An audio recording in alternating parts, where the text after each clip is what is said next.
Vamos por partes, vamos bem do começo. Certo. O cara que nunca ouviu falar, o cara que tá te ouvindo aí, e tem muitos ouvintes aí que estão curiosos com esse assunto, o que significa a sigla JPBF?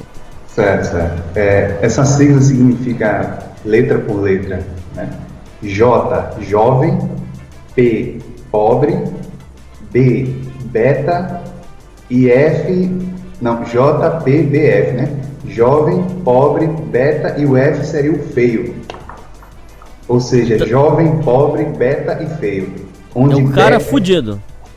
Sim, digamos assim que o JPBF seja uma maneira assim mais sarcástica, mais ácida de se referir ao homem que a gente chama de homem comum. Ou seja, não é aquele homem que chama atenção por sua beleza, seu carisma ou seu poder financeiro, mas também não chega a ser um homem que está na sarjeta como um mendigo, né? um bêbado, aquela pessoa que mora na rua. Não chega a ser esse nível, mas é aquele cara que as mulheres chamam pejorativamente de comunzinho, normalzinho, certo?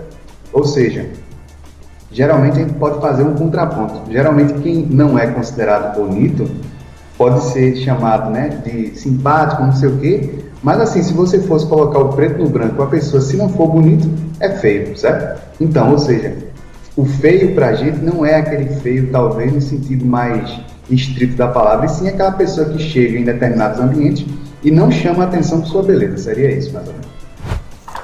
O movimento JPBF, você considera, eu considero, né, um movimento brasileiro. Você também pensa dessa forma?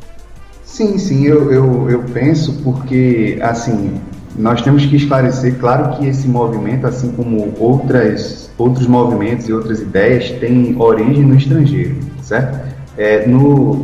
Provavelmente, eu acho que nos Estados Unidos, principalmente, há também esse movimento. Eu acho que em todos os países há alguma coisa parecida, porque quem não for uma pessoa privilegiada em relação à beleza, dinheiro, status social, sempre se sente um pouco marginalizado em relação ao que as pessoas privilegiadas têm, e essas pessoas acabam naturalmente se juntando. Assim como, por exemplo, você vê pessoal de periferia, você vê ali que ele tem condições financeiras desfavoráveis e de alguma forma eles se juntam uns aos outros, porque eles têm muito em comum, certo? Mas assim, no caso, eu acho que esse movimento especificamente que você está falando se baseou naquela sigla que é bem conhecida, MGTOW, alguma coisa assim, MGOTOW, alguma coisa assim. A gente já falou sobre esse movimento aqui, o MGTOW. MGTOW, exatamente. Eu não sei como é a pronúncia, mas eu já ouvi também falar dele, e as ideias são basicamente essas, né? Que o homem não seja dependente, nem seja aquele típico apaixonado por uma mulher, aquele homem que busca o seu desenvolvimento, seja nas esferas financeiras, física e também profissional, né? Ele sempre buscar o crescimento, então é mais ou menos isso. No caso, você falou a palavra masculinista. Só para esclarecer, algumas mulheres, principalmente aquelas mais, digamos assim, aquelas feministas mais extremistas, usam essa palavra de forma pejorativa, né? Como se fossem aqueles homens, tipo, homens que são aqueles homens violentos, né, que até são capazes de fazer atentado, como aquele cara dos Estados Unidos, Elliot Rodgers, aquele cara que matou o pessoal, né? Eles falam de masculinismo como se fosse um movimento de ódio, né? E não é, na verdade. Não tem nada a ver, não. Isso é viagem total. Ô Luke, mas volta lá no assunto. Vamos voltar lá porque esse assunto é muito importante. Então, quer dizer o seguinte: ele é um movimento brasileiro. Isso. Ele foi idealizado por quem? Então, a pessoa, digamos assim, a entidade que cunhou esse termo e que popularizou dentro desse grupo aí, que não é tão grande de pessoas, no Brasil, foi o pobretão de vida ruim, né? Ou também chamado de pobreta, que era uma pessoa que nunca se descobriu a verdadeira identidade dele, apesar de terem várias teorias, várias pessoas que diziam que haviam descoberto, onde ele tinha um blog, né, que era o Vida Ruim de Pobre, onde ele se denominava o tal pobre de vida ruim, né? Aí o que aconteceu? Esse blog infelizmente fechou, que foi em setembro de 2016, mas hoje em dia não sei quem foi, mas provavelmente foi algum fã e criou um memorial desse blog, que o endereço dele é o vidaruindepobre.com, onde conta lá, onde tem lá todos os posts desse blog que já fechou desde 2016, para quem quiser conhecer. Ô Luke, vamos por parte, porque esse assunto é muito interessante. É o seguinte, eu quero entender uma coisa. Certo. Bem do básico mesmo. Quais são as diretrizes do movimento JPBF? As diretrizes, o básico, os pilares. Certo, assim, na verdade não tem bem, digamos assim, uma bíblia ou uma regra escrita, alguma coisa assim. É basicamente isso que eu disse a você, é o homem não ser um homem sentimental e que acredita naquele amor romântico que a gente vê muito em músicas, em filmes e em novelas, essa coisa toda, e buscar o seu desenvolvimento em todas as esferas que são pertinentes. Ou seja, se você for ver uma pessoa, se ela buscar apenas o desenvolvimento financeiro e esquecer, por exemplo, o desenvolvimento físico, ela pode estar predisposta a ter um problema de saúde e não vai adiantar todo o dinheiro que ela tem.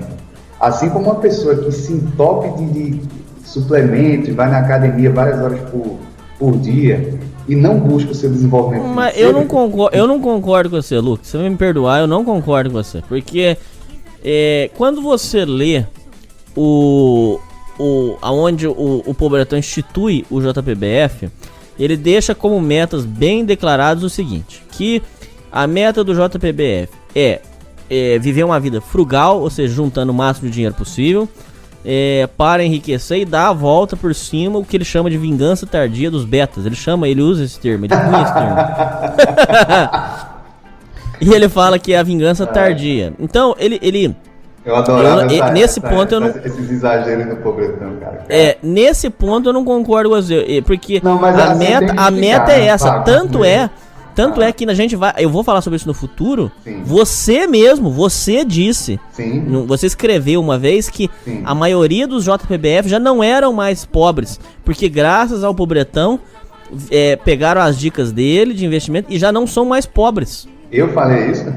Você escreveu isso, porque eu lembro de que você falou disso, que a maioria da confraria JPBF já não é mais pobre, porque já enriquece, já juntou dinheiro suficiente para viver uma vida decente. Assim, francamente eu posso ter dito alguma coisa assim, sendo que francamente, vou dizer a você, eu não lembro de ter dito exatamente essas palavras. Talvez tenha sido outra pessoa, mas assim, o que eu quero dizer a você você falou, né, dessa coisa da vingança tardia, de uma vida frugal, mas é exatamente isso. Se você for ver, o objetivo disso aí, o objetivo no fim das contas, você tem que olhar o quê? O fim e o meio.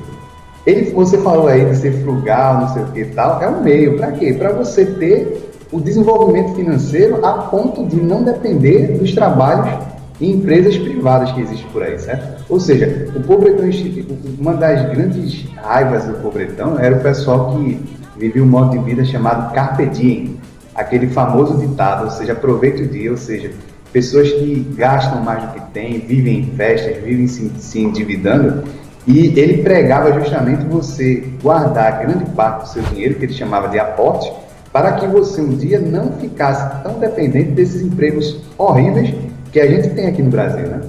Que, assim, o modo de vida que a gente tem aqui em questão de emprego, principalmente em empresas privadas, é horrível, e ele sempre reclamava disso. Ô, Luke, vamos lá. Com a questão do seguinte: viver uma vida frugal, como é que você enxerga em que poderia, o que o jovem JPBF, por exemplo, ele foca em viver uma vida frugal? O que você tem para dizer sobre isso? Como é que é? Passar fome, por exemplo? O que é? Não, assim, o que eu enxergo é isso. Se você olhar, ele tem razão, pelo menos num ponto, porque é o seguinte, veja, por exemplo, né, todo mundo, toda pessoa trabalha tal, mas precisa de um momento de diversão, certo? Ou seja, o que é que o Pobretão pregava? Que essa diversão que todas as pessoas, independentemente do tipo de trabalho, do tipo de personalidade, tem que ter, todo mundo tem que ter um momento de diversão e relaxamento, fossem coisas mais baratas, que podem divertir igualmente a coisas mais caras. Por exemplo, uma pessoa que tem muita condição, que é que ele muitas vezes faz no fim de semana, que é o período assim que é mais normal de você procurar alguma diversão. Ele pode, por exemplo, ir para um show caro, exclusivo, por exemplo, dentro do próprio show car, uma exclusividade ainda maior, que seria o camarote. Ele pode ir para viagens, tanto nacionais como internacionais. Essa pessoa pode, por exemplo, chamar a sua namorada, ou enfim, a pessoa que está no relacionamento, para um motel caro, né, com um jantar caro, essa coisa toda. Enquanto o pobretão, ele pregava hábitos mais simples, ou seja, a mesma pessoa, para ter a mesma diversão, poderia, ao invés de ir num lugar badalado e caro, ir num bar mais simples. Ora, se você, como o caso dele, que ele mesmo falava que ele gostava muito de álcool, se você quer apenas tomar um álcool para fugir um pouco da realidade, ele ia num bar barato, que ele chamava de bar do amigo dele, né? Você pode, por exemplo, ficar em casa, ler um livro, jogar um game, um videogame, você pode assistir um filme, ou seja, tudo isso, se você for ver, tem um custo baixíssimo e acaba que você, em vez de desperdiçar, entre aspas, ou gastar muito do seu dinheiro em coisas muito caras, você termina se divertindo dentro da sua possibilidade e poupando dinheiro, que era o grande objetivo dele. Mas não passar necessidade, isso não. Não. Assim, claro que tem alguns dos comentaristas que eram famosos no blog. Eu lembro uma discussão que ficou muito famosa, virou até... Eu lembro que tinha uns caras do JPBF que estavam com as ideias de mijar na garrafa pra economizar água, pra não ter que dar descarga. Eu lembro disso certinho. Não, assim, uma das discussões mais épicas foi um famoso comentarista do blog do Pobretão e muito querido também, que era chamado Zé Mobral. Sim, nós fizemos um programa sobre ele, viu? Era economizar até no papel higiênico. Ele disse, em vez de defecar, né, digamos, fazer cocô em casa, você faz na empresa, porque o papel higiênico que você vai gastar é da empresa. Você recarrega o celular na empresa, você rouba o papel higiênico, enfim. Era assim, até para fazer uma necessidade fisiológica, ele arrumava um jeito de economizar, mas isso aí é um caso extremo, né? E até eu não concordo, porque assim, mesmo se você, claro que você vai economizar um pouco de energia ao recarregar o celular na empresa, ao fazer cocô na empresa, isso não vai tornar ninguém rico, né? Assim, isso é migalha, isso são centavos. Então, muitas vezes eu achava que isso era uma espécie de humor para esparecer, né? Já que as situações contadas que eram reais eram bem tristes.